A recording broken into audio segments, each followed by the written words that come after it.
விஜய் தொலைக்காட்சியில் ஒளிபரப்பான நாம் இருவர் நமக்கு இருவர் சீரியலால் ரசிகர்களின் மனதில் இடம் பிடித்தவர் ராஜு ஜெயமோகன். அந்த தொடரில் அவரது நகைச்சுவை நடிப்பு பெரும் வரவேற்பை பெற்றது. அதனைத் தொடர்ந்து கனா காணும் காலங்கள் சீசன் 2, சரவணன் மீனாட்சி, ஆண்டாள் அழகர், பாரதி கண்ணம்மா உள்ளிட்ட பல சீரியல்களில் முக்கிய கதாபாத்திரங்களில் நடித்தார். பின்னர் பிக்பாஸ் சீசன் 5இல் கலந்து கொண்டு பாராட்டுகளை வாங்கியதோடு அந்த சீசனின் வெற்றியாளராகவும் முடிந்தார். தற்போது விஜய் டிவியின் குக் வித் கோமாளி 6வது சீசனில் கலந்து கொண்டு ரசிகர்களை மீண்டும் வெகுவாக கவர்ந்துள்ளார்.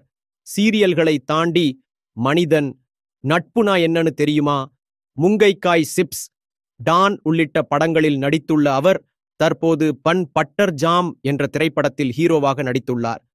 இந்த படம் ஜூலை 18ஆம் தேதி வெளியானும் என அறிவிக்கப்பட்டுள்ள நிலையில் விஜய் இப்படத்தை பார்த்துவிட்டு நேரில் ராஜுவுக்கு தொலைபேசி மூலம் வாழ்த்து தெரிவித்ததாக தகவல் வெளியாகியுள்ளது.